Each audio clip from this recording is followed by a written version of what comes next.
الحمد لله رب العالمين والصلاة والسلام على أشرف الأنبياء والمرسلين نبينا محمد وعلى آله وأصحابه أجمعين أما بعد.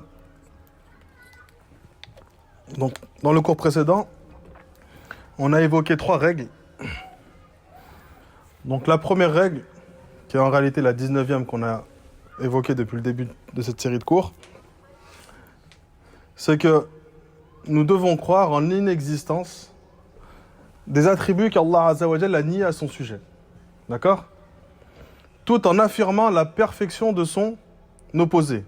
Qu'Allah Azza wa Jalla, il a nié à son sujet l'injustice. Donc cette caractéristique, cet attribut, Allah Azza wa Jalla, il l'a éloigné de lui. Il l'a rejeté de lui. Nous, on rejette cet attribut d'Allah subhanahu wa ta'ala. On dit qu'Allah, il n'est pas injuste. Mais on ne s'arrête pas là, on va au-delà de cela. On dit Allah, il n'est pas injuste et on vient affirmer la perfection de son contraire, c'est qu'Allah, il est parfaitement juste. Et à chaque fois qu'Allah subhanahu wa ta'ala rejette un attribut de lui-même, on vient lui affirmer la perfection de son contraire. Quand Allah, il a rejeté le fait d'avoir un enfant, d'avoir une compagne, d'accord ? Donc nous, on rejette cela, mais on vient affirmer la perfection de son contraire, c'est parce que Allah Azza wa Jal, il n'a pas besoin d'avoir un enfant, ou d'avoir une compagne, ou d'être épaulé, ou d'être soutenu, d'accord ? Ou d'être accompagné. Donc Allah subhanahu wa ta'ala, il a la capacité de se suffire à lui-même, il n'a pas besoin de tout cela. Donc à chaque fois qu'Allah nie un attribut, on le nie, et dans le même temps, on vient affirmer la perfection de son contraire. Ça, c'était la 19e règle. La 20e règle, c'est que quand un attribut, il est divisé à la fois en perfection et en imperfection, on qualifie Allah Azza wa Jal le côté qui est parfait et on le rejette sur Allah Azza wa Jal le côté qui est imparfait. Donc on a vu par exemple Sifatul Makr, donc la ruse. Le fait de ruser contre quelqu'un, c'est quelque chose qui de base est blâmable. Donc si j'essaie de ruser contre mon frère, c'est quelque chose qui est mauvais. Et Allah subhanahu wa ta'ala dans le Coran, il dit wa yamkurun wa yamkurullah. Il ruse et Allah ruse. Comment Allah subhanahu wa ta'ala se qualifie d'être quelqu'un qui ruse alors qu'on vient de dire que d'apparence cette caractéristique ou cet attribut il est blâmable? Comment on a expliqué? Comment on évoque? Comment on répond? Wissam? Qui ne ruse pas en premier. Qui ne ruse pas en premier. Naam. Le côté blâmable, c'est que lorsque tu ruses en premier. Lorsque tu ruses contre quelqu'un en premier, c'est blâmable. Mais lorsque tu ruses contre quelqu'un, et que cette personne-là arrive à ruser contre toi, c'est-à-dire arrive à déjouer ton stratagème, déjouer ta ruse, ça c'est une forme de qualité. C'est-à-dire qu'en fait, tu avais les compétences et la connaissance nécessaires pour contrer cette ruse et ce stratagème. Et là, Allah subhanahu wa ta'ala, c'est pour ça que dans le Coran, il commence jamais par la ruse. Wayam kurun, et il ruse, wayam kurullah. Pareil pour la trahison. Yukhadi'un Allah, wa huwa khadi'uhum. Ils veulent trahir Allah, mais c'est Allah en contrepartie qui les trahit. Il y a un attribut, Allah subhanahu wa ta'ala, ici dans le Coran, c'est la traîtrise. La traîtrise, il est cité dans le Coran, mais il est tout le temps blâmable. D'accord ? Donc c'est pour ça que dans les versets où vous allez voir la traîtrise, Allah ne dit jamais directement qu'il trahit, par exemple, ou qu'il se montre traître envers quelqu'un. Il va montrer qu'il a déjoué leur traîtrise. Et ainsi de suite. Pourquoi ? Parce qu'en fait, la traîtrise, même si tu commences, ou même si tu répliques, ça reste quelque chose qui est blâmable dans l'absolu, selon ce qui est évoqué, ce qui est le plus juste. Et on a évoqué une série d'attributs comme ça, qu'Allah subhanahu wa ta'ala a cité dans le Coran, où on donne à Allah le côté parfait et on retire le côté qui est imparfait, comme le fait d'oublier. فَنَسُوا اللَّهَ فَنَسِيَهُمْ. Ils ont oublié Allah et Allah en retour les a oubliés. Donc le fait qu'eux, ils ont délaissé Allah Azza wa Jal, Allah subhanahu wa ta'ala, de son côté, il fait la même chose. Ça, c'est le côté louable de l'oubli, c'est-à-dire volontairement. Il les oublie tout en ayant la connaissance qu'ils sont là. Et l'oubli qui est blâmable, c'est lorsque tu oublies par insouciance, par ignorance. وَمَا كَانَ رَبُّكَ نَسِيًّا. Allah n'oublie rien. Donc Allah Azza wa Jal, lorsqu'il rejette l'oubli, c'est l'oubli qui est basé sur une forme d'insouciance, d'accord, et d'incapacité à retenir les choses. Allah, il est désavoué de cela. Et lorsque dans le Coran, il nous informe qu'il oublie certaines choses, c'est pour nous montrer qu'en fait, il a la connaissance de cette chose-là, mais que volontairement, il les oublie parce qu'eux l'ont oublié en premier. Nasullah, ils ont oublié Allah, fanasiyahum. كذلك أتتك آياتنا فنسيتها وكذلك اليوم تنسى. De la même manière que les signes sont venus à toi et que tu les as oubliés. وكذلك اليوم تنسى. Et aujourd'hui, tu seras toi oublié. Donc Allah, il ne commence jamais par cela, il le fait en réponse à ceux qui s'opposent à Allah subhanahu wa ta'ala. La 21e règle, c'est que s'il attribue que certaines personnes donnent à Allah Azza wa Jalla, en l'occurrence les innovateurs, s'il qualifie d'Allah, il donne un attribut à Allah qui n'est pas cité dans le Coran, ni on l'affirme, ni on le rejette. Parce qu'Allah, lorsqu'il veut rejeter une chose de lui, elle est citée dans le Coran ou la Sunna. Lorsqu'il veut affirmer une chose, il l'affirme dans le Coran et dans la Sunna. Il y a des termes qui ont été utilisés et qui ont été employés, ni Allah les a rejetés, donc on ne les rejette pas, ni Allah les a affirmés, donc on ne les affirme pas. Qu'est-ce qu'on va faire par contre en second lieu? On va observer le sens voulu par cela. Donc quand ils disent Allah fi makan, Allah il est dans un endroit. D'accord? Ce terme makan, il n'est pas cité dans le Coran. Lorsqu'Allah Azza wa Jal veut nous informer de où il est, le seul terme qu'il a évoqué, c'est l'istiwa. D'accord? Ar-Rahman ala al-arsh istawa. Allah est établi au-dessus de son trône. C'est le terme istiwa pour nous informer de où il était. Eux, ils ont utilisé un terme qui est al-makan ou bien al-jiha, la direction, d'accord? Ou bien le fait qu'Allah soit dans un espace bien précis ou autre. Donc ils utilisent des termes qui ne sont pas cités dans le Coran. Et nous, on a vu l'importance de favoriser les termes cités dans le Coran ou dans la Sunna. Parce que quand on favorise un terme qui est cité dans le Coran ou dans la Sunna, on ne s'égare pas. Si tu dis qu'Allah istawa ala arsh, il s'est établi au-dessus de son trône, tu ne vas pas t'égarer parce que c'est exactement ce qu'Allah a dit. Maintenant, si tu viens rapporter un terme nouveau qui n'a pas été cité par Allah Azza wa Jal, il se peut que le sens soit blâmable. Donc ils disent, est-ce qu'Allah il est dans un endroit? Donc ils vont partir du principe que ce mot makan, on peut l'utiliser. Nous, on va s'abstenir d'utiliser ce mot al-makan, l'endroit, d'accord? Et on va regarder le sens. Quel est le sens voulu par cela? Est-ce que Allah Azza wa Jal il est dans un endroit mais en dessous de nous? Alors on va le rejeter parce que ce sens voulu de makan, il est mauvais. Donc on dit Allah Azza wa Jal, il n'est pas en dessous de nous. Est-ce que le mot makan, c'est qu'Allah il est au-dessus de son trône, mais qu'il est quand même à l'intérieur de sa création? Ça aussi on va le rejeter parce qu'Allah il est détaché de sa création. C'est pour cette raison que il veut pas affirmer qu'Allah Azza wa Jal, par exemple, il est au-dessus de son trône parce que pour eux, ça voudrait dire qu'Allah il est au-dessus de son trône, mais que dans le même temps il est cerné dans sa création. Donc il y a quelque chose qui est à droite de lui, à gauche de lui, en dessous de lui, au-dessus de lui, et en fait il est cerné dans cette création. Nous on dit qu'Allah il est au-dessus de son trône, ba'inun min khalqi, détaché de sa création, et on s'arrête là. Comment? Allahu a'lam. Il y a un comment, mais nous on ne le connaît pas. Allah nous a simplement informé qu'il était au-dessus de son trône. Donc on observe le sens de tous ces mots. Lorsque le sens est juste, on dit que le sens est juste. Lorsque le sens est faux, alors on dit que le sens est faux. Par contre, le mot en lui-même, on s'abstient. Ni de le nier, ni de l'affirmer. Parce qu'il y en a, ils vont dire, non, on ne dit pas, on s'abstient. On s'abstient de prononcer ces mots-là. Ni on les affirme, ni on les nie. Par contre, on va regarder le sens qui est voulu par cela. Et à ce moment-là, on va répliquer sur le sens du mot. Aujourd'hui, on va avoir des règles qui sont un peu plus simples, Inch'Allah ta'ala. La 23e règle, ou plutôt la 22e, c'est qu'il est notre devoir de savoir que les noms d'Allah subhanahu wa ta'ala sont les noms les plus beaux. Donc quand Allah subhanahu wa ta'ala nous dit dans le Coran « Walillahi al-asma'ul husna » donc à Allah appartient les noms les plus beaux. « Qul idu'u Allah » ou « idu'u ar-Rahman » donc invoquez Allah ou invoquez le miséricordieux. « Ayyamma tad'u falahu al-asma'ul husna » peu importe le nom avec lequel vous l'invoquez ou vous l'appelez, il a les noms les plus beaux.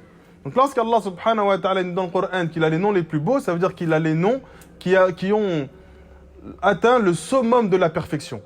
Il n'y a rien de plus parfait, d'accord, que les noms qu'Allah subhanahu wa ta'ala s'est donné à lui-même. Et le fait de croire qu'Allah subhanahu wa ta'ala a les noms les plus beaux, ça va impliquer plusieurs choses. La première, c'est que ces noms-là, ils ont un sens. Et le sens de ces noms, ils définissent qui? Allah subhanahu wa ta'ala. Donc l'essence de ces noms, ils ont le sens, c'est le sens le plus parfait qu'on puisse définir. Donc quand Allah Azza wa Jalla utilise un nom, ce nom-là, il est parfait. et tout ce qui va découler de son nom-là, qui est attaché à Allah Azza wa Jal, est de même parfait. Pourquoi ces noms-là, ils sont parfaits? Parce qu'ils désignent un seul être qui est Allah subhanahu wa ta'ala. Donc la raison qui nous montre que ces noms-là sont parfaits, c'est qu'ils désignent un être qui est l'être le plus parfait. Donc il n'est pas cohérent qu'Allah se donne des noms qui ont en eux une forme d'imperfection. Donc ces noms sont parfaits parce qu'ils sont attachés à qui? À Allah subhanahu wa ta'ala. Ce qui nous montre aussi la perfection de ces noms, c'est quand on les observe, on se voit qu'ils sont touchés par aucun défaut. Aucun de ces noms n'est touché par un quelconque défaut. Et c'est dans ce sens où on ne fait pas ressembler à Allah, ces créatures. Parce qu'il y a certains de ces noms, on va voir qu'il y a certaines de ces caractéristiques qui sont présentes chez l'être humain. Donc Allah, il est sage. On peut avoir des êtres humains qui sont qualifiés comme étant sages. Mais la sagesse d'Allah est parfaite. Parce qu'elle est attachée à qui? Cette sagesse, elle est rattachée à Allah. Elle fait partie intégrante d'Allah subhanahu wa ta'ala. Donc forcément, elle est parfaite. Notre sagesse à nous, elle est rattachée à qui? À nous. Et étant donné que nous sommes des êtres imparfaits, tous les attributs qui découlent de nous ont une forme d'imperfection. Donc à aucun moment on peut se faire ressembler à Allah subhanahu wa ta'ala. Et si on observe bien chacun de ces noms, d'accord, on va voir que certains de ces noms, ils ont plusieurs sens. Donc il y a des noms, c'est pour ça que un nom va découler un attribut. D'accord? Et des fois, d'un nom, on va avoir plusieurs attributs qui vont être liés au même nom. C'est pour ça que dans une des règles qu'on a évoquées précédemment, on a dit que les attributs d'Allah sont plus vastes que les noms. C'est-à-dire qu'il y a plus d'attributs que de noms. Parce que d'un nom découlent plusieurs attributs. Donc Allah, c'est El-Hakim, par exemple. Donc du nom El-Hakim, on va tirer la sagesse, la justice, le jugement, et ainsi de suite. Donc on va tirer plusieurs attributs qui sont liés à un seul nom. Et étant donné que ces noms-là, ils sont liés à plusieurs attributs, ça nous démontre qu'Allah subhanahu wa ta'ala, il est encore plus parfait. C'est-à-dire qu'il nous a révélé 99 noms, et ces 99 noms, ils ont un sens qui est beaucoup plus profond de ce qui est apparent lorsqu'on lit simplement le nom Al-Hakim, par exemple. Quand on va analyser, qu'on va étudier ce nom, on va se rendre compte qu'il a un sens beaucoup plus profond et qui rend Allah subhanahu wa ta'ala encore plus parfait que ce qu'on pensait. Donc plus on étudie les noms d'Allah, plus on se rend compte de la perfection de notre Seigneur Allah subhanahu wa ta'ala. Ce qui nous montre aussi la perfection de ces noms, c'est quand ils sont associés les uns avec les autres, ils donnent un sens qui est encore plus parfait. Donc les noms isolés, ils sont parfaits déjà. Lorsqu'ils sont chacun cités eux-mêmes ou tout seuls, ils sont parfaits. Lorsqu'on associe deux noms l'un avec l'autre, ils vont donner un troisième sens qui va être encore plus parfait. Et c'est pour cette raison qu'Allah Azza wa Jalla dans le Coran, il cite de nombreux noms les uns avec les autres. Donc on avait évoqué dans un cours précédent qu'Allah Azza wa Jalla cite souvent le nom El-Aziz ou El-Hakim. Donc le puissant et le sage. Donc le puissant, El-Aziz, alors qu'il est cité tout seul, c'est une puissance qui est parfaite. El-Hakim, lorsqu'il est cité seul, c'est une sagesse qui est parfaite, qui n'est touchée par aucun défaut. Mais Allah Azza wa Jalla volontairement les associe dans le Coran. Parce que nous, on est limité dans notre compréhension. Et les êtres humains vont avoir tendance à comprendre les noms selon ce que eux vivent au quotidien. Donc ils vont avoir tendance à comprendre d'une manière peut-être erronée. Et donner à Allah Azza wa Jalla des caractéristiques qu'il ne mérite pas d'avoir. Pourquoi? Parce que nous, en tant qu'être humain, lorsque quelqu'un il a la puissance, il a le pouvoir, il a l'autorité, très souvent, ou même si ce n'est pas souvent, il peut être touché par l'injustice. C'est-à-dire, il va utiliser cette force, il va utiliser cette puissance pour se montrer injuste. Celui qui est qualifié comme étant sage, cette sagesse, chez les êtres humains, elle peut être perçue comme une forme de faiblesse. En fait, il a cette sagesse parce qu'en fait, il est faible, il n'arrive pas à se défendre. Donc, il fait preuve de sagesse. Il relativise beaucoup de situations parce qu'en fait, il n'a pas les capacités de répliquer. Et nous, on pourrait penser ça d'Allah subhanahu wa ta'ala. Donc, Allah Azza wa Jalla, volontairement, il associe ces noms pour donner un sens encore plus parfait. La puissance d'Allah Azza wa Jalla est basée sur sa sagesse. C'est-à-dire qu'elle n'est touchée par aucune forme d'injustice. Et la sagesse d'Allah subhanahu wa ta'ala, elle est puissante. C'est-à-dire que ce n'est pas une sagesse qui est liée à une faiblesse, parce qu'Allah il n'est pas capable. Si Allah il est sage, cette sagesse elle est dans le même temps puissant. Pareil, Allah Azza wa Jalla, il dit que c'est lui El-Aziz ou El-Rahim. Donc le puissant et dans le même temps le miséricordieux. C'est à peu près le même sens. Cette miséricorde elle est puissante. Il n'y a rien qui peut s'opposer à la miséricorde d'Allah subhanahu wa ta'ala. Et cette puissance qu'il a, elle est basée sur une miséricorde. C'est-à-dire que la puissance qu'Allah subhanahu wa ta'ala a, il ne l'utilise pas de manière mauvaise. Il ne laisse pas sa colère instrumentaliser cette puissance. Elle va être basée sur une miséricorde. Donc quand Allah il associe deux noms, ou même des fois plusieurs noms, ces noms-là, ils viennent donner un autre sens qui est encore plus parfait sur notre Seigneur Allah Azza wa Jal. On a par exemple souvent As-Sami' wal-Basir, celui qui voit et celui qui entend. Ça montre la perfection. Allah Azza wa Jal, en plus de voir chaque chose, il entend ces choses-là. Alors que ce serait une forme d'imperfection qu'Allah simplement la voit sans entendre.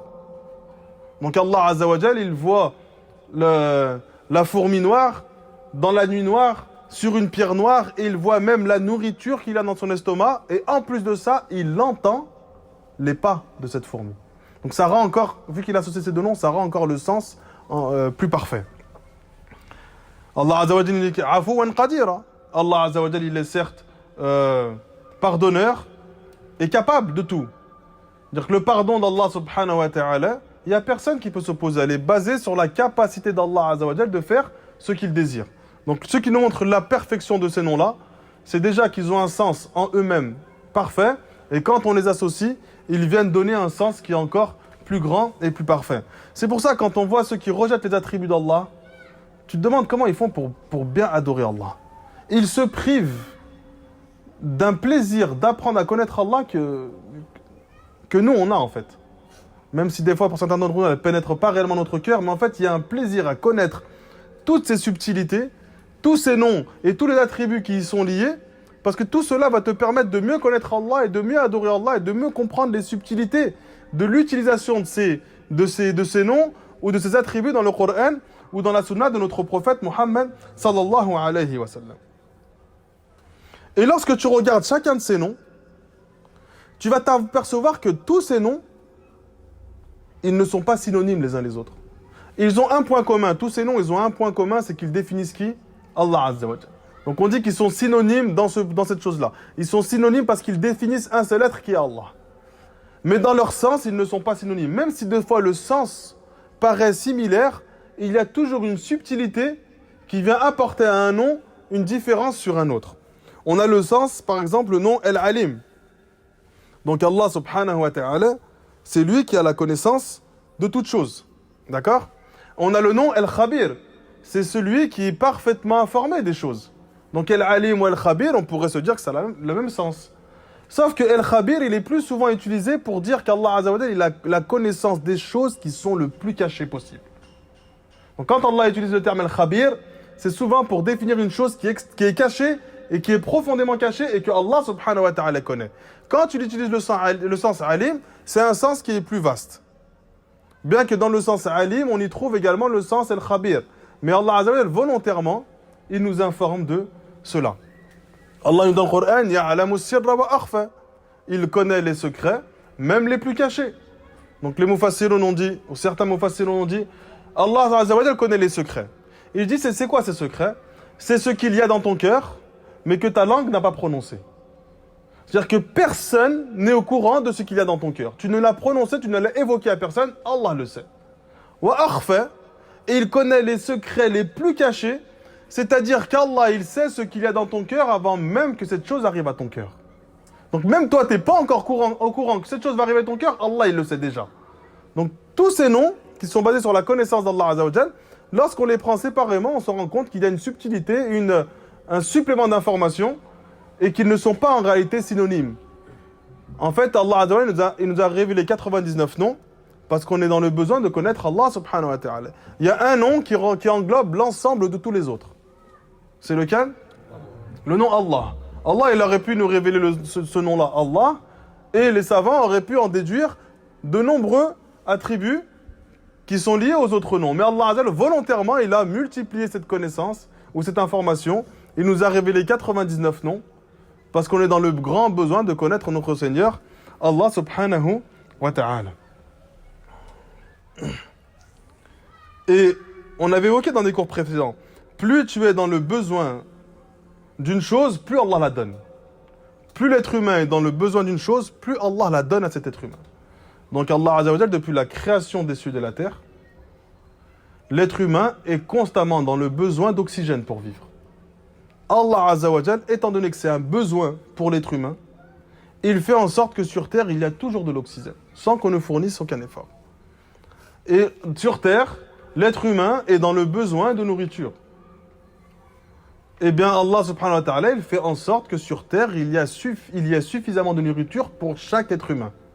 Par contre, Allah va nous juger sur la façon dont on a réparti cela, cette richesse. Donc ceux qui sont accaparés une grande richesse et ont par cela privé d'autres, Allah va les juger sur cela. Mais normalement, il devrait y avoir sur Terre suffisamment de nourriture pour tout le monde. L'être humain est toujours dans le besoin de boissons pour s'abreuver, d'eau pour s'abreuver. Allah fait en sorte qu'il y a toujours cela. Peu importe la situation de la Terre, peu importe l'écologie, comme on nous dit, on doit préserver la Terre. Mais Allah Azza wa Jal, cette Terre existait bien avant nous. Elle est gérée par Allah subhanahu wa ta'ala. Même si chaque être humain faisait le nécessaire pour ne pas polluer, si Allah veut qu'elle soit polluée, elle sera polluée. Nous, on fait les causes, et le reste appartient à Allah Azza wa Jal, sans trop s'attarder. Parce que des fois, on voit des frères, ils ont été impactés, subhanallah, par cela. Ils te parlent d'écologie, mais c'est la terre d'Allah Azza wa Jal. Lorsqu'Allah aura décidé qu'elle n'existera plus, elle n'existera plus. Que tu fournisses des efforts ou pas. Nous, on fait les causes pour que cette terre soit saine pour nous, et le résultat appartient à Allah subhanahu wa ta'ala sans trop en faire. Et tout ce qu'il y a sur terre est pour le bien-être des êtres humains. C'est lui qui a créé pour vous tout ce qu'il y a sur terre. Tout ce qu'il y a sur terre, c'est pour le bien-être des êtres humains. C'est pour tout ce qu'il y a sur terre est à notre service, nous les êtres humains. Pour qu'on puisse vivre de la meilleure des manières et adorer Allah subhanahu wa ta'ala de la meilleure des manières. Eh bien, plus l'être humain est dans le besoin d'une chose, plus Allah lui donne. Et Allah Azza wa Jal nous a révélé 99 noms, parce qu'on est dans un grand besoin de connaître Allah. Donc, étant donné que l'être humain est dans un grand besoin de connaître Allah, Allah subhanahu wa ta'ala nous a révélé 99 noms. Donc, il nous a révélé une multitude de noms, parce que ces noms-là, c'est ceux qu'on a besoin pour bien l'adorer et mieux l'adorer. La 23e règle, c'est que les attributs d'Allah subhanahu wa ta'ala sont tous parfaits. Parce que ces attributs, ils découlent directement des noms d'Allah Azza wa Jal. Donc si le nom est parfait, et que ce nom-là si Allah est parfait, le nom qui est attaché à Allah est parfait. L'attribut qui découle de ce nom est forcément parfait. Donc tout ce qui est en lien avec Allah Azza wa Jal, tout ce qui est rattaché à Allah subhanahu wa ta'ala, est de ce fait parfait. Donc on a les attributs qui sont parfaits, et donc on qualifie Allah par cela. Donc Allah Azza wa Jal, c'est lui Al-Hayyul Qayyum, donc c'est lui le vivant. Donc il a une vie qui est parfaite, donc une vie qui n'était pas précédée de néant. Donc Allah Azza wa Jal, il a tout le temps existé, et elle ne va pas être suivie d'une fin. Et des fois les gens se posent la question, mais avant la création de la terre, où était Allah? Comme si la terre existait avant Allah. Parce que nous, on a cette notion qu'il y a la terre, et ensuite il y a eu les êtres humains. Et comme si la terre était là, et puis un jour Allah il est arrivé, et puis c'est accaparé cette terre. Non, Allah existait déjà. C'est lui qui a créé la terre, c'est lui qui a décidé de la faire exister. La terre n'était pas là avant lui. Il y avait quoi avant Allah? Mais c'était Allah. Si Allah l'avait voulu, rien n'aurait existé. Et personne ne se serait posé la question, il y aurait eu Allah, c'est tout. Donc ne pas se dire, il y avait qui avant Allah? Comment Allah est arrivé? En fait, c'est comment toi t'es arrivé. La question qu'il faut que tu te poses. C'est Allah qui a voulu que toi tu existes. C'est pas l'inverse. Nous, et beaucoup de gens se disent ça. En fait, ils pensent que la terre était là, ou l'univers était là, ou le monde était là, et Allah est arrivé. Non, c'est Allah qui a créé tout ça. S'il avait voulu, il n'y aurait pas eu tout ça. Et personne ne se serait posé la question. Donc les attributs d'Allah sont tous parfaits. Donc on a des attributs parfaits, comme la vie, d'accord? Le fait qu'Allah subhanahu wa ta'ala, c'est lui qui donne, c'est lui qui prive, c'est lui qui a la puissance parfaite, la sagesse parfaite, et ainsi de suite. Donc ces attributs qui sont parfaits en tout point appartiennent à Allah Azza wa Jal. Il y a des attributs qui sont imparfaits en tout point. Et ceux-là, on les rejette d'Allah Azza wa Jal. C'est dans ce sens où Allah subhanahu wa ta'ala blâme ceux qui adorent un autre que lui en disant Ata'buduna min dunillahi ma la yadurrukum wa la yanfa'ukum. Est-ce allez-vous adorer en dehors d'Allah des êtres ou des choses qui ne peuvent ni vous nuire ni vous faire du bien? Parce qu'ils ont cette incapacité de faire du bien ou de nuire. Donc, cette incapacité, on la rejette d'Allah subhanahu wa ta'ala. Ya abati lima ta'budu ma la yasma'u wa la yubsiru wa la yughni anka shay'a. Quand Ibrahim s'adresse à son père, oh mon père, qu'as-tu à adorer des choses qui ni ne voient, ni n'entendent et ni ne te sont profitables en rien? Donc Allah Azza wa Jal, ses attributs qui est le fait de ne pas entendre, de ne pas voir, de ne pas être bénéfique aux autres, Allah il les a détachés de lui. Il a blâmé ceux qui adorent des êtres qui ont ces imperfections. Donc tout ce qui est imparfait, on le rejette d'Allah Azza wa Jal. Et il y a des attributs qui sont à la fois parfaits et à la fois imparfaits. C'est comme la règle qu'on a expliquée au préalable, comme la ruse. Donc Allah ne ruse pas en premier, parce que c'est une forme d'imperfection. Mais il ruse contre celui qui ruse. Et cette capacité à contrer une ruse, c'est elle une perfection. Donc les attributs d'Allah subhanahu wa ta'ala sont tous parfaits. Et à aucun moment ils ne sont touchés par quelques formes d'imperfection. Donc la 24e règle, c'est comment elle se compose notre croyance au nom d'Allah subhanahu wa ta'ala et aux attributs qui en découlent. Donc la première chose qu'il faut que l'on sache, c'est que tous ces noms, c'est Allah Azza wa Jal qui s'est laissé lui-même donner. Donc il s'est nommé lui-même par ces noms. Ce ne sont pas les êtres humains qui ont nommé Allah subhanahu wa ta'ala par Al-Rahim, Al-Rahman, Allah, Al-Hakim, Al-Aziz, Al-Jabbar, Al-Mutakabbir, ainsi de suite. C'est Allah lui-même qui s'est nommé par ces noms. Donc le prophète sallallahu alayhi wa sallam nous informe dans une invocation, As'aluka bi kulli ismin huwa lak. Donc je te demande, je t'invoque par tous les noms qui t'appartiennent, sammayta bihi nafsak, par lesquels tu t'es toi-même nommé. Donc dans ce hadith, le prophète nous informe que ces noms-là, c'est Allah Azza wa Jalla qui nous les a révélés, et c'est lui-même qui s'est nommé par ces noms et qui nous les a ensuite informés. Et on a pour croyance également, c'est que ces noms-là, ils ont un sens. Ce ne sont pas des noms jamid, ce ne sont pas des noms qui sont... Comment on traduit jamid? Solide. Ouais, solide. C'est presque ça. C'est-à-dire, ce ne sont pas des noms qui... Ne bougez pas. Non, qui ne bougent pas, non. Qui ne découlent d'aucun... sur lequel on va tirer aucun sens. D'accord? Il y a un terme, je l'ai oublié, subhanallah. Wallah alam. Khair, Inch'Allah, on va trouver. Donc, les noms d'Allah subhanahu wa ta'ala, ils ont un sens. C'est-à-dire qu'ils veulent dire quelque chose. Et ce qu'ils veulent dire, l'être humain est capable de le comprendre. Pas de manière parfaite, parce qu'on n'arrivera jamais à cerner la perfection d'Allah subhanahu wa ta'ala, mais on va comprendre ce qui est nécessaire pour connaître Allah et mieux adorer notre Seigneur Allah subhanahu wa ta'ala. Et on va aussi avoir pour croyance que ces noms-là, ils ont un impact dans ta vie. Donc la miséricorde d'Allah Azza wa Jal, elle a un impact dans ta vie. La puissance d'Allah, elle a un impact. La sagesse d'Allah, elle a un impact. La force d'Allah a un impact. Tous les noms d'Allah Azza wa Jal ont un impact dans la vie du croyant. Et en plus d'avoir un impact dans ta vie, elles vont te pousser, toi, à œuvrer de sorte à obtenir ces caractéristiques. C'est-à-dire que si Allah Azza wa Jal est miséricordieux, toi, tu veux devenir miséricordieux. Est-ce que ça veut dire que vouloir devenir miséricordieux comme Allah, c'est obtenir une miséricorde qui est similaire à celle d'Allah? Non, tu sais que c'est pas possible ça.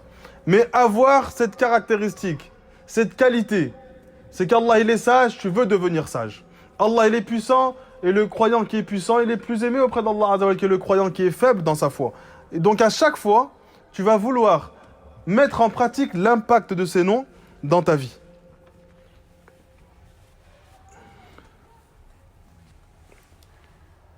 Et lorsque tu invoques Allah Azza wa Jal, tu l'invoques avec ces noms-là. Donc, walillahi al-asma'ul husna fad'uhu biha. Donc, à Allah appartient les noms les plus beaux, invoquez-le par ces noms. Ou bien, nommez-le par ces noms. Les deux sens sont justes. Donc, lorsque tu invoques Allah Azza wa Jal, tu l'invoques avec ces noms. Lorsque tu demandes la miséricorde d'Allah Azza wa Jal, il est bon de finir ton invocation par le nom d'Allah, le miséricordieux, le pardonneur, l'indulgent et tout ce qui touche à la miséricorde d'Allah subhanahu wa ta'ala.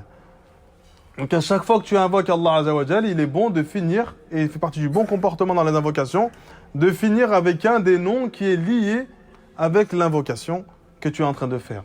Donc si tu demandes à Allah une subsistance, tu finis ton invocation par le fait qu'Allah, c'est lui le pourvoyeur de subsistance. Donc tu dis pas, oh Allah, accorde-moi la subsistance car c'est toi qui es dur en châtiment. Ça ne va pas ensemble.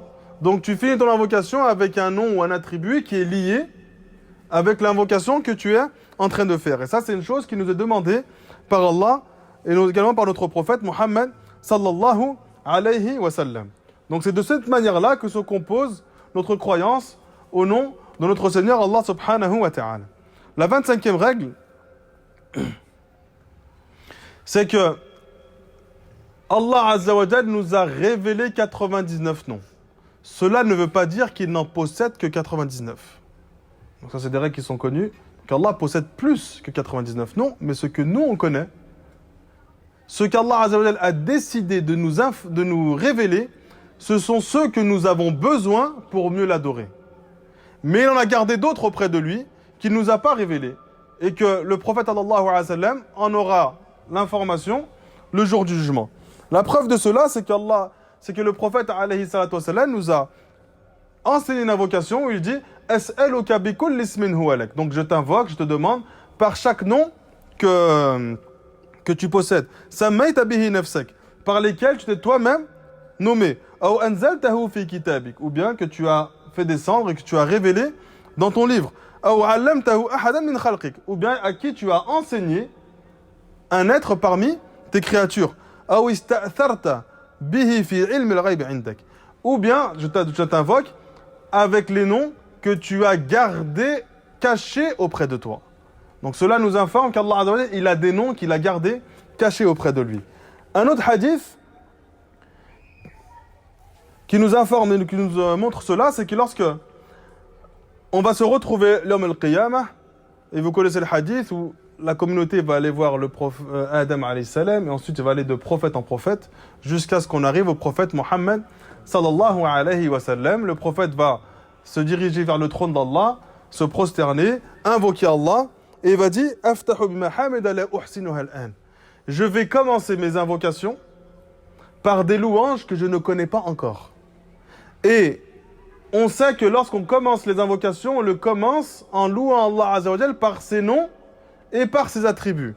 Donc le prophète nous informe qu'il va commencer à invoquer Allah par des louanges qu'il ne connaît pas encore. C'est-à-dire qu'Allah il va lui révéler des noms avec lesquels il va commencer à le louer pour l'invoquer et justement être l'intercession pour sa communauté.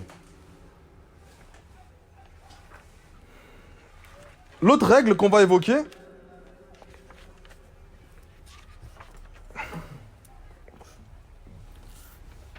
c'est que cette science des noms et attributs d'Allah subhanahu wa ta'ala, c'est la plus belle science que quelqu'un puisse étudier, puisse apprendre. L'impact que ces noms vont avoir dans ta vie. Donc on apprend les règles qui sont liées à Allah Azza wa Jal dans ces noms de ses attributs, mais aussi on prend conscience que ces noms-là, ils n'ont pas simplement été révélés comme ça. Ils ont été révélés pour qu'ils aient un impact dans ta vie. Et tu ne pourras pas bien adorer Allah Azza wa Jal si tu ne connais pas le sens des noms et des attributs de ton Seigneur Allah subhanahu wa ta'ala. Et c'est la première chose qui est concernée par la parole du prophète sallallahu alayhi wa sallam. Man yuridillahu bihi khayran yufaqihu fid din. Celui à qui Allah veut du bien, il lui apprend sa religion, il lui enseigne sa religion. Ça ne veut pas dire que celui qui n'apprend pas la religion, Allah ne l'aime pas. C'est-à-dire que celui à qui Allah facilite l'apprentissage de la religion, il lui a accordé un bienfait particulier, un bienfait supplémentaire qu'il n'a pas accordé à d'autres parmi sa création. Donc lorsqu'Allah Azza wa Jal veut du bien à une personne, veut l'octroyer d'un bien, il va lui faire que ces personnes-là vont apprendre la religion d'Allah subhanahu wa ta'ala. La première chose qui est concernée par ce hadith, c'est le fait de connaître notre Seigneur Allah Azza wa Jal. Et c'est le travail de notre prophète Muhammad sallallahu alayhi wa sallam. Il a commencé son prêche par faire connaître Allah aux compagnons. Et lorsque dans leur cœur, ils avaient l'immensité d'Allah Azza wa Jal, une connaissance profonde d'Allah subhanahu wa ta'ala, tous les ordres et tous les interdits étaient faciles à appliquer ou à délaisser. Donc, la première chose que l'on doit faire, c'est apprendre à connaître Allah subhanahu wa ta'ala. Car cette chose-là va nous permettre d'œuvrer. Cela ne veut pas dire que tu vas délaisser la prière, délaisser le jeûne, délaisser le hajj, délaisser les piliers de l'islam en te disant d'abord je connais Allah et ensuite je fais. Non, tu œuvres, mais pour renforcer cette œuvre dans ton cœur, tu vas devoir obligatoirement passer par la connaissance de ton Seigneur Allah subhanahu wa ta'ala.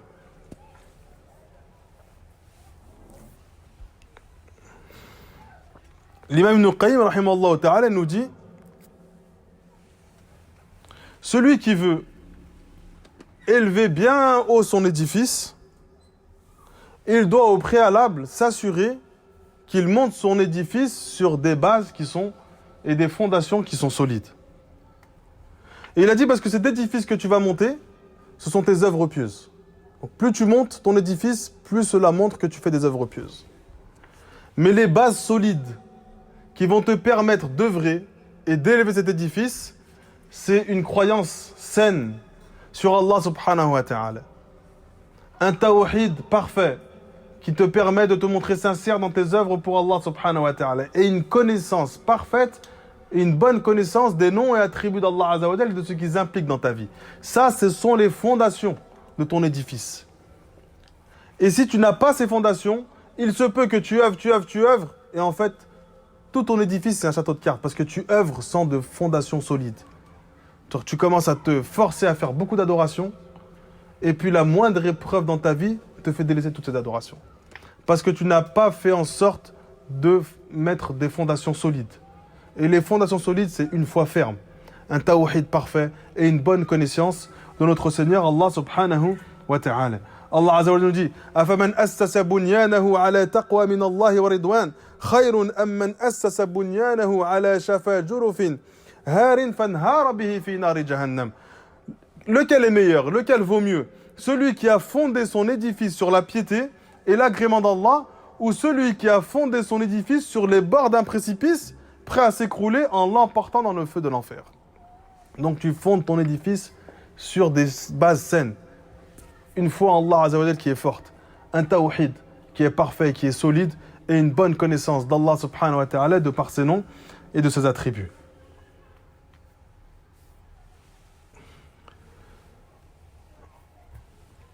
Et lorsque tu vas monter cet édifice, tu vas faire cet édifice, ça va impliquer deux choses. Plus tu vas renforcer cet édifice, plus tu vas augmenter ta connaissance d'Allah azza wa jalla, ta connaissance des interdits, ta connaissance des obligations. Parce que plus tu apprends à renforcer ta foi, à renforcer ton tawhid, à renforcer ta connaissance d'Allah, plus en réalité tu renforces ta connaissance de la religion d'Allah subhanahu wa ta'ala. Et ça va impliquer une deuxième chose, tajrid al-inqiyad. Tu vas te soumettre entièrement aux ordres d'Allah et de son prophète Muhammad sallallahu alayhi wa sallam. Et c'est ces deux choses avec lesquelles tous les prophètes sont venus. Tous les prophètes sont venus pour faire connaître à leur peuple Allah azza wa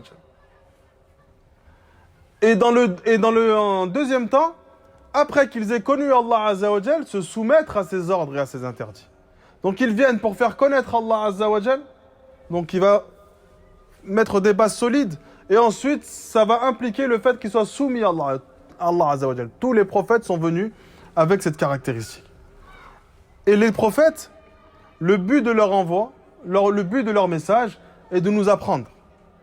Et ça, c'est tous les prophètes, de Adam alayhi salam jusqu'au prophète Muhammad sallallahu alayhi wa sallam. Ils sont venus premièrement pour nous faire connaître Allah azza wa jalla. Donc on apprend à connaître Allah. On apprend à reconnaître qu'Allah azza wa jalla, c'est le seul être qui mérite d'être adoré. Ensuite, une fois qu'ils nous ont appris à connaître Allah azza wa jalla, ils vont nous apprendre le chemin qui nous permet d'accéder à l'agrément et à la satisfaction d'Allah subhanahu wa ta'ala. Pas juste ils t'apprennent qui est Allah et après débrouille-toi dans l'adoration. Débrouille-toi comment tu fais pour te rapprocher de lui. Non, ils t'informent qui est Allah. Et ensuite ils t'informent comment accéder à sa satisfaction et à son agrément. Et ensuite, pour nous encourager, ils nous informent de la récompense de ceux qui l'auront bien connu, qui se seront bien soumis à lui, la récompense qu'ils vont avoir. Donc c'est pour cette raison qu'Allah azza wa jalla nous décrit le paradis ou nous décrit l'enfer. Donc il nous montre l'importance de connaître Allah, le chemin que l'on doit emprunter et la récompense qu'on va avoir pour s'être soumis aux ordres d'Allah subhanahu wa ta'ala ainsi que notre prophète Muhammad sallallahu alayhi wa sallam. Et cela est ainsi pour l'ensemble des prophètes. Et ton amour d'Allah azza wa jal, il va se prouver par ta soumission à Allah. Kullu ummati yadkhuluna al-janna illa man aba. Le prophète alayhi salatu wa sallam nous dit, toute ma communauté entrera au paradis sauf celui qui refuse. Et les compagnons ils ont été étonnés, ils ont dit, wa man ya'ba ya Rasulallah, qui va refuser d'entrer au paradis? Donc là, c'est pour nous montrer que la religion, c'est pas une simple prétention de par ta langue. Je veux entrer au paradis. Je veux m'éloigner de l'enfer. قال من أطاعني دخل الجنة ومن عصاني فقد أبى. Celui qui m'a obéi entrera au paradis. Et celui qui m'a désobéi aura certes refusé d'entrer au paradis. C'est-à-dire que ta désobéissance à Allah Azza wa Jal est une forme de refus d'entrer dans le paradis d'Allah Azza wa Jal. Tu pourras t'en vouloir qu'à toi-même. Et lorsqu'on va se retrouver auprès de notre Seigneur Allah Azza wa Jal, et qu'Allah va nous montrer nos œuvres, on va se rendre compte de la justice d'Allah Azza wa Jal, qu'Allah n'a pas été injuste envers nous. وَقُضِيَ بَيْنَهُمْ بِالْحَقِّ وَقِيلَ الْحَمْدُ لِلَّهِ رَبِّ الْعَالَمِينَ. Lorsqu'Allah aura jugé entre l'ensemble de l'humanité, et qu'il aura fait entrer les gens au paradis, entrer les gens en enfer, tout le monde, ceux de l'enfer, et ceux du paradis diront à ce moment-là Alhamdulillahi Rabbil Alamin. Louange à Allah, Seigneur de l'univers. Pourquoi? Ceux qui sont au paradis, on va le comprendre. Pourquoi ceux qui sont en enfer, ils vont dire louange à Allah, Seigneur de l'univers? Parce qu'ils vont se rendre compte que son jugement, il a été juste. C'est-à-dire que leur entrée en enfer, elle est méritée. Ils vont même pas s'opposer à Allah Azza wa Jal sur ce jugement. Ils vont demander aux anges, demander à Allah de les sortir de l'enfer, mais ils ne vont pas dire à Allah, tu t'es trompé dans ton jugement. Parce qu'ils vont s'apercevoir qu'Allah il a été juste envers eux. Ils vont s'apercevoir qu'ils ont fait plus de péchés que de bonnes actions. Qu'ils n'ont pas mérité, de par leurs œuvres, la miséricorde de leur Seigneur Allah subhanahu wa ta'ala. Donc ça, c'est l'une des raisons pour laquelle, ou c'est les raisons pour lesquelles tous les prophètes ont été envoyés à leur peuple. Et notre prophète Muhammad sallallahu alayhi wa sallam a été envoyé également pour cela.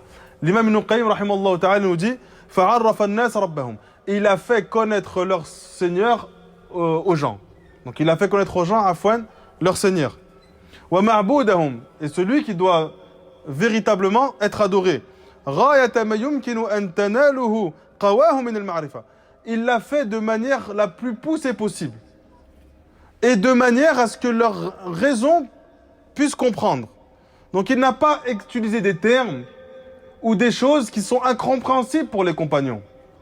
D'où l'incohérence de ceux qui disent qu'Allah Azza wa Jal, il nous a informé de certains noms, mais on ne connaît pas réellement leur sens, donc on s'abstient.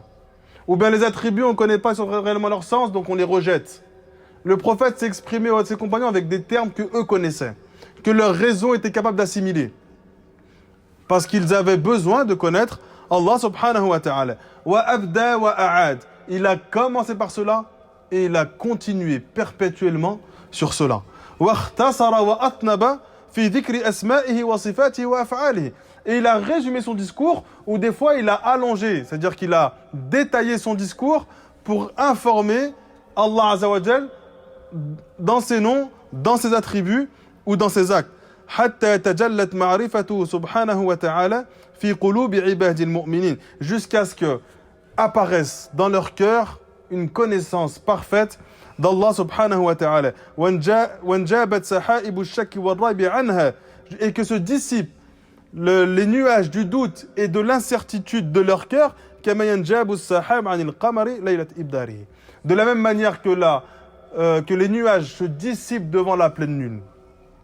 Donc le prophète sallallahu alayhi wa sallam, son discours a été de faire connaître Allah subhanahu wa ta'ala à son peuple. Et nous, c'est notre devoir de connaître Allah azza wa jal. Le prophète alayhi salatu wa sallam nous dit قَدْ تَرَكْتُكُمْ عَلَى الْبَيْضَاءِ. Je vous ai laissé sur un chemin clair de jour comme de nuit. لَا يَزِغُونَ عَنْهَا إِلَّا هَالِكَ. Ne dévie de ce chemin que celui qui a été voué à la perdition. L'imam Ibn Qayyim rahimahullah ta'ala nous dit également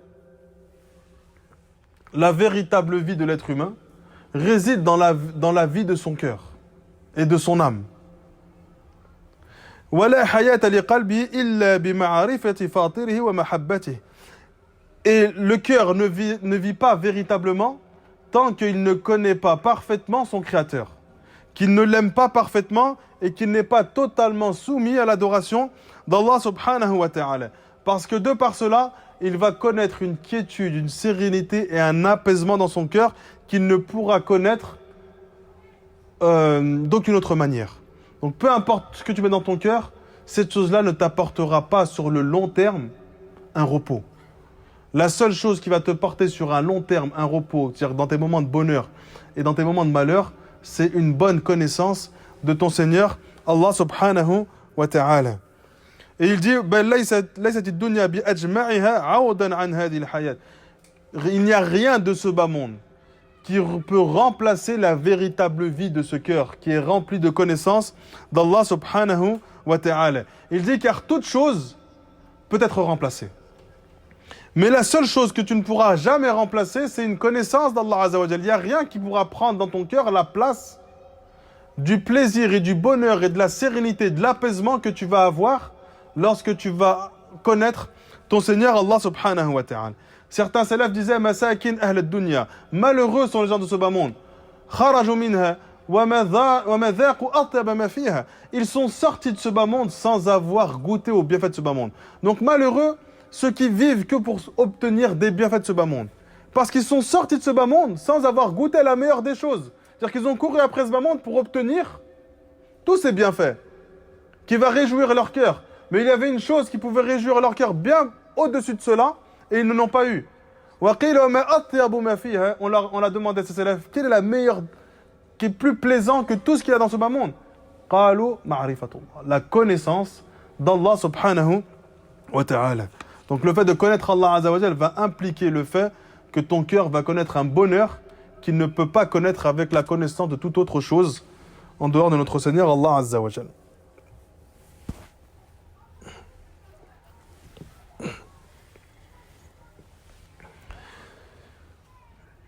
La 28e règle, ou on est à 28, je ne sais plus.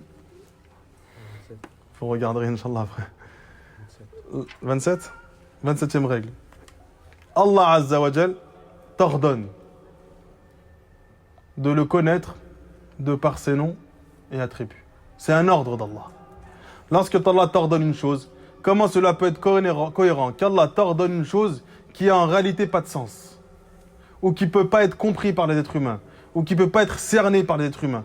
Comment Allah peut t'ordonner de connaître une chose et que dans cette même chose, il a mis une incohérence, comme certains innovateurs qui veulent rejeter les attributs d'Allah Azza wa Jal parce qu'ils pensent qu'il y a une forme de ressemblance à Allah et ses créatures, donc ils vont rejeter les attributs. Certains vont rejeter les noms en disant que les noms ont un sens différent auprès de nous. Comment Allah t'ordonne ces choses-là alors que tu ne peux pas obéir à son ordre?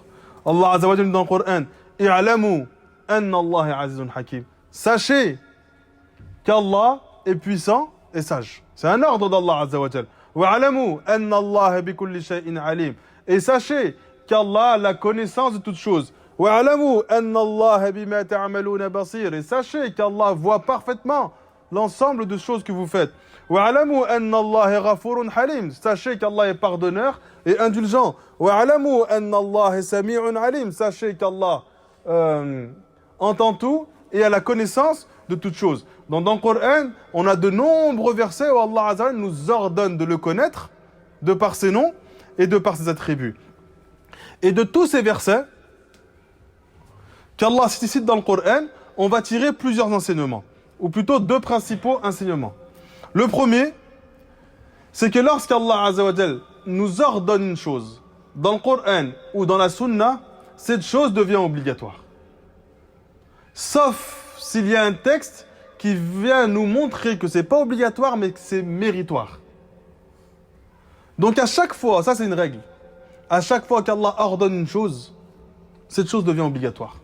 Et il faut qu'on ait un autre texte pour nous informer qu'Allah n'a pas voulu que ce soit obligatoire, mais que ce soit méritoire. Si on n'a pas d'autre texte, du Coran ou de la Sunna, alors on reste sur la règle de base. Quand Allah t'ordonne, c'est obligatoire. La deuxième chose, les deuxièmes bienfaits qu'on va tirer de tous ces versets, c'est que lorsqu'Allah Azza wa Jal ordonne une chose, cela nous montre qu'Allah aime cette chose. Donc lorsqu'Allah t'ordonne la prière, c'est parce qu'il aime la prière. Et qu'il aime te voir faire la prière. Lorsqu'Allah t'ordonne de le connaître par ses noms et attributs, c'est parce qu'il aime cela. Et qu'il aime te voir, toi, le connaître de par ses noms et de par ses attributs. Donc, on doit quotidiennement avoir ça dans notre tête. C'est qu'on doit savoir que lorsqu'Allah Azza wa Jal nous demande de faire une adoration, c'est parce qu'il nous aime nous voir la faire. On avait évoqué l'exemple avec les ablutions. Pourquoi on fait les ablutions? Pour se purifier. J'aime bien cette question. On fait les ablutions parce qu'Allah il l'a ordonné. C'est vrai, tout ça c'est juste. Hein. On se purifie, c'est un moyen d'expier nos péchés, d'effacer nos péchés. On sera la communauté qui va se distinguer par les ablutions. Tout ça, ce sont des choses justes. Mais ce qu'il doit y avoir dans ton cœur au-dessus de tout ça, au-dessus de tout ce qu'on vient de citer, tous les bienfaits, toutes les récompenses qu'il y a dans les ablutions, il faut que dans ton cœur, lorsque tu vas faire les ablutions, il y a une chose qui soit bien au-dessus de tout ça. Allah aime les repentants et aime ceux qui se purifient. C'est ça ou pas? Ce qu'il doit y avoir dans ton cœur, ça se rapproche de ce que le frère a dit. Ce qu'il doit y avoir dans ton cœur au-dessus de tout, c'est qu'Allah Azza wa Jal aime te voir faire cette adoration. S'il te l'a ordonné, c'est parce qu'il l'aime. Et il aime voir son serviteur effectuer cette adoration. Lorsque tu fais les ablutions, au lieu de le faire de manière mécanique, fais-le en te disant que je suis en train de faire quelque chose qu'Allah aime me voir faire. C'est ça le tawhid. C'est que dans ton cœur, il n'y a rien qui surpasse. Même la récompense, elle ne surpasse pas ton envie de plaire à Allah. Des fois, on fait des œuvres parce qu'on sait qu'il y a une récompense qui est attachée. Donc c'est noble. Mais dans ton cœur, pour que ton tawhid soit fort et pour que ta sincérité soit plus forte possible, c'est que lorsque tu l'as fait, tu ne penses pas simplement à la récompense. Tu te dis qu'Allah Azza wa Jal t'aime te voir faire ça. C'est pour ça que le prophète, alayhi salatu wassalam, il faisait des ablutions même quand il avait les ablutions. Alors qu'il pourrait prier. Parce qu'il n'y a pas d'interdit. Il fait les ablutions au Dhahr, il arrive au Asr, il a encore les ablutions et continue de prier. Pourquoi il refaisait? Pour la récompense que vous avez citée, parce que Allah l'aimait voir faire cette adoration. Donc quand Allah Azza wa Jal t'ordonne une chose, cette chose devient obligatoire et dans un même temps, cette chose te montre qu'elle est aimée d'Allah. C'est là où tu comprends les compagnons. Lorsque le prophète leur disait de faire une chose, ils la faisaient aussitôt. Ils ne se posaient pas la question. Est-ce que c'est obligatoire? Est-ce que c'est méritoire? Est-ce que c'est détestable? Ils savaient qu'Allah aimait cette chose-là, ils la faisaient. Parce que dans leur cœur, l'adoration, ils l'effectuaient parce qu'Allah aimait les voir dans l'adoration. Et si tu mets ça dans ton cœur, tu vas sortir de plein de divergences. Plein. Est-ce que c'est mieux de laisser les habits en dessous des chevilles, au-dessus des chevilles? C'est une grande divergence. Jumhur ulama, la majeure partie des savants de toute époque confondue, ils ont pour avis que c'est permis de laisser en dessous des chevilles si tu ne le fais pas par orgueil. Alors que nous, on a été programmés que c'est mieux au-dessus des chevilles. C'est vrai ou pas? On a été programmés comme ça. Mais on le fait pourquoi? On ne rentre pas dans la divergence. On le fait parce que le prophète l'a fait. Et lorsque tu fais une chose que le prophète a faite, tu sors de toute ambiguïté. Et parce qu'Allah Azza wa Jal t'a demandé de mettre tes habits au-dessus des chevilles et qu'il aime te voir le faire. Si tu le mets en dessous des chevilles, tu fais une chose qu'Allah Azza wa Jal ne t'a pas demandé de faire. Donc si tu n'as pas demandé de le faire, ça montre qu'il ne l'aime pas forcément. Ou s'il l'autorise, c'est pas meilleur que le fait de le laisser au-dessus des chevilles. Pareil pour la barbe. Les gens divergent, est-ce qu'on doit prendre à une poignée, pas une poignée, ou est-ce que la divergence est simplement de se différencier des innovateurs, des associateurs, des mouchrikoun, des mécréants? C'est quoi le vrai avis? Qu'est-ce qu'il a fait le prophète? Il a laissé pousser. Donc si tu laisses pousser, si tu fais ce que le prophète a fait sans te poser la question, est-ce que c'est mieux si je fais comme ça ou comme ça? Le mieux, c'est ce que le prophète a fait. Est-ce que je vais être blâmé si je rase un peu plus? Tu rentres dans la divergence et tu peux en être blâmé. Si tu fais comme le prophète a fait, tu sors d'aucune divergence. Deuxièmement, encore au-dessus de ce que je viens de citer, Allah Azza wa Jal te dit, laisse pousser la barbe. Allah, s'il te le demande et qu'il te l'ordonne, c'est qu'il l'aime. Donc fais ce qu'Allah aime. Fais ce qui est pour Allah meilleur que le fait de tailler ou de diminuer. Si à chaque fois tu mets ça dans ta tête, tu vas sortir de plein de divergences. Parce que ton but premier, c'est de savoir qu'est-ce qu'Allah aime me voir faire. Pas savoir est-ce que tel savant a dit que c'était permis de faire autrement. C'est qu'est-ce que Allah aime me voir faire. Et qu'est-ce que le prophète sallallahu alayhi wa sallam a fait. Une fois que tu as répondu à ces deux questions, tu sors de plein de divergences. Et une fois que tu as un niveau de science un peu plus élevé et que tu peux rentrer dans la compréhension de certaines choses, là, à ce moment-là, tu peux avoir certains avis, mais les savants, lorsqu'il y a une divergence, prenez des savants une chose. Lorsqu'il y a une divergence, ils sont toujours unanimes sur le fait qu'il y a quelque chose qui est meilleur qu'une autre. D'accord ? Donc, on a la divergence, par exemple, sur la barbe, sur la longueur de la barbe. Donc, ils divergent. Mais ils sont tous unanimes sur le fait que c'est meilleur de laisser. Et ensuite, ils divergent sur est-ce que c'est permis de faire moins ou plus. C'est là où ils divergent. Mais eux, les savants qui ont divergé, ils ont un point commun, c'est qu'ils te disent c'est meilleur si tu laisses. Pareil pour les habits en dessous, au-dessus des chevilles. Tous, même ceux qui autorisent le fait de laisser en dessous, ou vraiment à la limite, tous, ils sont unanimes pour dire que c'est meilleur de laisser au-dessus. Donc à chaque fois que tu rentres dans une divergence, regarde la chose, d'accord, sur laquelle ils se sont entendus, sur laquelle les savants se sont mis d'accord. Qu'est-ce qui est meilleur?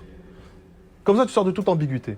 Et après, avec la science, avec la connaissance des règles de hadith, des règles de usul fiqh et ainsi de suite, tu peux essayer de comprendre. Mais si tu as ta capacité, cherche cette chose-là. Quelle est la chose sur laquelle ils sont unanimes? Au-dessus de tout, qu'est-ce qu'Allah aime me voir faire? Qu'est-ce que le prophète sallallahu alayhi wa sallam a fait? Après, la vérité ne vient que légèrement. C'est-à-dire que les avis auprès d'Allah Azza wa Jal, il n'y a pas juste un faux, il n'y en a qu'un seul qui est vrai. Lorsqu'il y a une divergence, auprès d'Allah, il n'y a qu'un avis juste. Et là où tu peux être sûr que tu as raison, c'est quand tu fais exactement ce que le prophète a fait. Tu es sûr d'avoir raison, de ne pas être trompé. Mais auprès d'Allah Azza wa Jal, des avis qui sont faux. Est-ce qu'Allah Azza wa Jal va accepter de toi que tu dises Cheikh Albani a dit, l'imam Malik a dit, Abu Hanifa, l'imam Ahmed, Cheikh l'Islam, est-ce que ça va être suffisant? Est-ce qu'Allah va te dire tu es excusé d'avoir suivi cet avis? Ou est-ce qu'Allah va te dire le prophète a fait différemment de l'imam Malik? Ou de l'avis de l'imam Malik? Parce que des fois ils donnent des avis et eux ils font l'inverse. Quand je dis ils font l'inverse, c'est-à-dire qu'ils donnent un avis sur la barbe, c'est mieux de laisser, c'est permis de tailler, mais eux ils avaient la barbe qui était plus longue. Parce que pour eux c'était meilleur, et c'était plus ressemblant au prophète, et c'était plus aimé d'Allah, mais ils disaient qu'il est permis de faire différemment. Ça ne veut pas dire qu'à chaque fois qu'un savant donne un avis, que lui le mette en pratique. Il t'informe juste qu'il est permis de faire différemment. C'est juste ça en fait. Est-ce qu'il est permis de faire différemment de ce que le prophète a fait? Il y en a qui vont dire c'est interdit de faire différemment, d'autres vont dire c'est permis. Il y a eu des hadiths, il y a eu des compagnons, il y a eu des salafs, et ainsi de suite. Et là, la divergence commence à intervenir. Mais si tu fais comme le prophète a fait, tu te sors de tout problème. C'est saisi ou pas? Pareil pour les noms et attributs. Comprends ce que le prophète a compris. Utilise les termes et les mots qu'Allah a utilisés. Pose les questions que les compagnons ont posées. C'est tout. Si tu poses des questions que les compagnons n'ont pas posées, et c'était ceux qui étaient plus attentifs à la recherche de la science, plus que toi, et ils ne les ont pas posées, pourquoi tu te crois meilleur qu'eux? Avec une connaissance plus poussée qu'eux, une envie d'apprendre la religion, connaître Allah mieux qu'eux. Parce qu'ils avaient cerné, ils avaient saisi qu'il y avait des questions qui doivent être posées et d'autres non. On comprend le texte comme il est venu. Et on ne cherche pas autre chose. On se focalise sur ce qui nous concerne dans le texte. Je vais le répéter à chaque fois. Les innovateurs vont vous égarer en déviant la véritable raison pour laquelle le texte a été révélé. Et ils vont commencer à rentrer dans des sujets qui, à la base, ne te concernent pas. On a évoqué le hadith, on va le redire. Allah Azza wa Jalla descend dans le dernier tiers de la nuit, d'accord, dans le ciel le plus proche, et il dit à ce moment-là, Qui me demande pardon pour que je le pardonne? Qui me demande pour que je lui donne? Qui m'invoque pour que je l'exauce? Toi, qu'est-ce qui te concerne dans ce hadith? C'est de savoir comment Allah descend. Est-ce que c'est lui qui descend? Est-ce que c'est les anges? Est-ce que c'est son ordre? Est-ce que c'est son commandement? Mais si Allah descend, ça veut dire qu'il est en haut. S'il est en haut, ça veut dire qu'il est dans un endroit. S'il est dans un endroit, ça veut dire qu'il est cerné. Donc en fait, c'est pas ça la raison pour laquelle Allah il a révélé ce hadith. Il t'informe de ce hadith pour que tu puisses l'adorer dans ce dernier tiers de la nuit, parce que c'est un moment où tu es proche d'Allah Azza wa Jalla. C'est tout. Et les compagnons, c'est dans ce sens-là qu'ils l'ont compris. Pourquoi toi tu vas comprendre une chose qui à la base ne te concerne pas? Ça ne te concerne pas comment Allah descend. Ça va t'apporter quoi? Qu'est-ce que ça va t'apporter? Allah descend, comment? On ne sait pas. Le comment, on ne le connaît pas. Il y a un comment, on ne le sait pas. Et même si tu le sais, ça va t'apporter quoi? Taïb, Allah il descend de lui-même. C'est son ordre qui descend. Ce sont les anges qui descendent. Et après, qu'est-ce que tu as gagné toi? La finalité c'est la même. Peu importe comment toi tu vas essayer d'orienter le texte, la finalité c'est la même. C'est que ce moment-là, tu dois adorer Allah. C'est tout. Donc tous les textes, orientez-les vers ce qui vous concerne vous. Parce que les compagnons, c'est de cette manière-là qu'ils œuvraient. Ils orientaient les textes selon ce qui était bénéfique pour leur propre âme. C'est tout. Ils n'allaient pas plus loin que cela.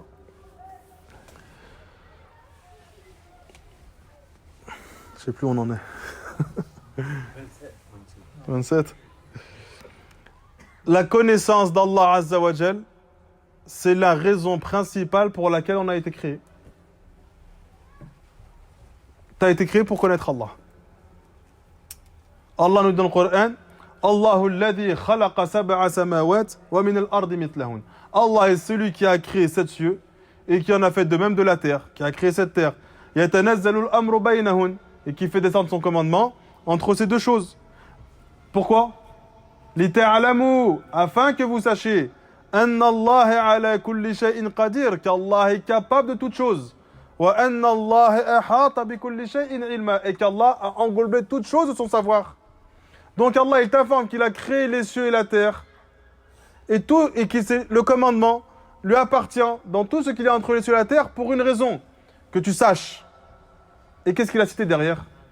Ses attributs, ses caractéristiques, qu'Allah Azza wa Jal est capable de tout, et qu'Allah Azza wa Jal englobe toutes choses de son savoir. Donc Allah a créé les cieux et la terre pour que tu le connaisses, pour que tu saches quels sont ses noms, quels sont ses attributs, et de quelle manière il agit dans son royaume.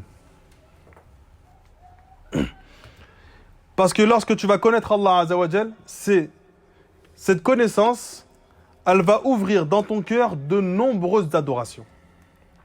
Plus tu vas connaître Allah, plus cette connaissance va ouvrir à ton cœur des portes vers l'adoration, que tu ne pourras jamais ouvrir si tu ne connais pas Allah.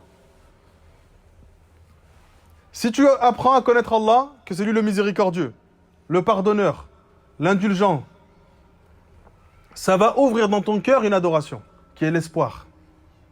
Tu vas espérer obtenir tout ça d'Allah Azza wa Jal. Et cet espoir, tu ne peux pas l'avoir correctement si tu ne connais pas le sens de ces noms-là. Lorsque tu vas savoir qu'Allah est dur en châtiment, ça va ouvrir dans ton cœur une adoration, qui est la peur, la crainte d'Allah Azza wa Jal, la crainte du châtiment qu'Allah a réservé pour ceux qui lui désobéissent. Tu ne peux pas bien craindre Allah si tu n'arrives pas à le connaître de par cet attribut qu'il est dur en châtiment et qu'il a créé l'enfer pour ceux qui lui désobéissent. Si tu sais qu'Allah Azza wa Jal est connaisseur de toutes choses, il connaît les informations les plus cachées, il connaît ce qu'il y a dans ton cœur, ça va ouvrir dans ton cœur une adoration qui est la soumission totale. Tu vas vouloir te montrer à Allah Azza wa Jal tout le temps soumis. Tu vas vouloir que lorsqu'Allah Azza wa Jal va scruter ton cœur, il ne voit pas de défaut. Même si cette jalousie qu'il y a dans ton cœur, elle n'est pas suivie par des actes, tu n'as pas envie qu'Allah le voie dans ton cœur. Alors qu'il ne va pas te réprimander parce que tu n'as pas œuvré en lien avec cette jalousie. Mais tu n'as pas envie.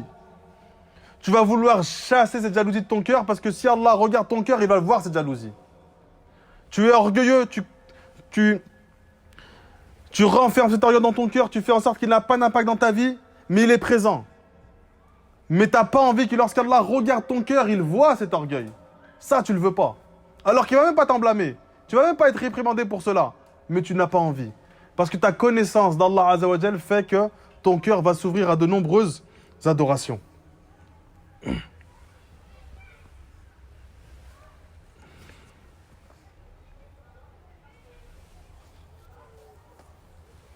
il est combien là? On va finir avec ça, Inch'Allah. Ensuite, ce qui va être important pour nous, c'est de connaître ces 99 noms. Donc le prophète sallallahu alayhi wa sallam nous dit Inna lillahi tis'atan wa tis'ina asma. Donc Allah possède 99 noms. Man ahsaha, celui qui les a cernés, qui les a compris, dakhala al-jannah. Donc celui qui les a cernés entrera au paradis. Ou celui qui les a appris, comme certains traduisent, entrera au paradis. Est-ce que celui qui apprend simplement les noms sans comprendre leur sens, il est concerné par ce hadith? Non. Celui qui est concerné par ce hadith, c'est celui qui englobe ces 4 points. Il va ma'rifatu hadhihi al-asma, il va connaître ces noms. D'accord? Il va les apprendre. Il va être capable de les énumérer. Wal-ilm bima'nah, il va comprendre leur sens et ce qu'ils impliquent dans sa vie. Wa du'a Allah biha, et il va invoquer Allah Azza wa Jal de par ces noms-là. Donc lorsque tu fais ces 4 choses, tu es concerné par la parole du prophète Muhammad sallallahu alayhi wa sallam, celui qui cerne ces 99 noms entrera au paradis d'Allah subhanahu wa ta'ala. Et Allah, lorsque tu vas les connaître, il va aimer voir l'impact de ces noms sur le serviteur. Fahuwa witrun yuhibbul witr. Allah, il est unique et il aime ceux qui font preuve d'unicité, ceux qui l'unifient dans sa adoration. Jamilun yuhibbul jamal. Il est beau et il aime ce qui est beau. Alimun yuhibbul ulama. Il est connaisseur de toutes choses et il aime les savants. Jawadun yuhibbul ajwad. Il est généreux et aime ceux qui font preuve de générosité. Qawiyun wal mu'minul qawi ahabbu ila Allah min al mu'min ad-da'if. Allah est fort et le croyant qui est fort dans sa foi est plus aimé auprès d'Allah que le croyant qui est faible. Hayyun yuhibbu ahl al-haya. Allah est pudique et aime ceux qui font preuve de pudeur. Tawwabun yuhibbu at-tawwabin. Allah est celui qui accorde le repentir et il aime ceux qui demandent constamment à se repentir. Shakurun yuhibbu ash-shakirin. Il est reconnaissant et aime ceux qui se montrent reconnaissants. Sadiqun yuhibbu as-sadiqin. Il est véridique et aime les véridiques. Muhsinun yuhibbu al-muhsinin. Il est bienfaisant et aime les bienfaisants. Rahimun yuhibbu ar-rahama. Il est miséricordieux et aime ceux qui sont miséricordieux. Wa innama yarhamu min ibadi ar-rahama. Et il fait miséricorde à ses serviteurs qui se font miséricorde les uns les autres. Sittirun yuhibbu man yasturu ala ibadi. C'est le sittir, celui qui cache les défauts et les péchés de ses serviteurs et aime ceux qui cachent les défauts de leurs frères. Afuun yuhibbu man ya'fu anhum. Il est indulgent et aime ceux qui font preuve d'indulgence envers ses serviteurs. Adlun yuhibbu al-adl. Il est juste, il est sage, aime ceux qui font preuve de justice, aime ceux qui font preuve de sagesse. C'est moi ça? Et donc tous les noms d'Allah Azza wa Jal, ils sont liés à des attributs et ils ont des sens. Allah aime voir l'impact de ces sens dans ta vie. Et toutes ces noms, toutes ces qualités qui sont liées à ces noms, si tu essayes de les obtenir en rapport avec ton imperfection d'être humain, tu vas faire partie des meilleurs êtres humains parce que ce sont que des qualités, que des choses qui sont nobles, que des choses qui sont aimées. Et tu vas t'efforcer au quotidien de ressembler à l'impact que ces noms vont avoir dans ta vie. Tu vas vouloir vivre cela. Tu sais qu'Allah il est pardonneur envers ses serviteurs, qu'Allah il est pardonneur envers toi. Tu vas te montrer pardonneur envers ses serviteurs. Tu sais qu'Allah il est indulgent envers tes fautes et qu'il n'expose pas tes péchés aux yeux de tous dès la première désobéissance. Tu fais pareil avec ses serviteurs. C'est pas dès que tu vois ton frère faire un péché, tu commences à le rabaisser, le mépriser, l'humilier. Parce que c'est pas ce qu'Allah fait avec toi.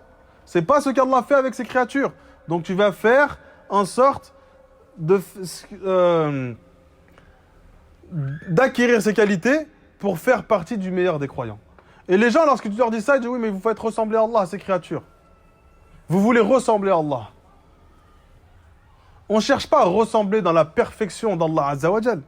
Mais toutes ces qualités qu'Allah a, tous ces attributs qu'on appelle toutes les caractéristiques qu'Allah a, si toi, tu les as selon ton niveau d'imperfection d'être humain, tu feras partie des meilleurs des hommes. Et c'est le but des noms et attributs d'Allah Azza wa Jal. Si tu rejettes ça, à quoi ça sert de connaître Allah Azza wa Jal? C'est quoi le but en fait? Si ça n'a pas d'impact dans ta vie. Et lorsqu'on voit les gens qui enseignent les noms et attributs d'Allah Azza wa Jal, ils sont pas profonds dans leur discours. En fait, ils évoquent le nom selon le sens qu'il a à Allah Azza wa Jal. Et ils n'arrivent pas à te faire vivre cela. Comment je peux être un meilleur croyant avec le fait qu'Allah est puissant?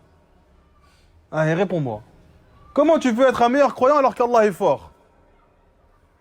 Comment tu peux être un meilleur croyant en sachant qu'Allah il est sage? Allah c'est le dominateur suprême. Allah c'est le Qahar, Jabbar, Mutakabbir, et ainsi de suite. Comment toi tu fais en sorte d'être un meilleur croyant avec tous ces noms? Lorsque ce nom-là, il va avoir un impact dans ta vie. Et que tu vas vouloir obtenir les caractéristiques, les qualités qui sont liées à cela. Là, tu vas comprendre pourquoi tu dois connaître tous ces noms. Tu ne pourras jamais être un bon pardonneur et un bon indulgent envers les serviteurs si tu ne connais pas bien le nom d'Allah Azza wa Jal, Ar-Rahim, Ar-Rahman, Al-Ghafour, Al-Afou, et ainsi de suite. Impossible. C'est impossible. Parce que ton cœur, il va être amené à faire ce qu'il a l'habitude de faire, se venger. Rendre le mal par le mal. Lorsque tu vas connaître la perfection de ces noms qui sont liés à Allah Azza wa Jal, tu vas te dire en fait, comment je peux être avec une créature alors que moi je fais encore pire à Allah Azza wa Jal et il est indulgent envers moi. Comment avec ce que je fais et tous les bienfaits qu'Allah a déversés sur moi, je mérite encore son indulgence. Et que ce serviteur, après la première faute, moi je lui donne même pas ne serait-ce que un salam. Parce que tu connais pas Allah. Tu ne connais pas Allah comme il se doit. Et tu ne l'adores pas comme il se doit. Et ce nom-là, ils n'ont pas un impact dans ta vie comme il se doit.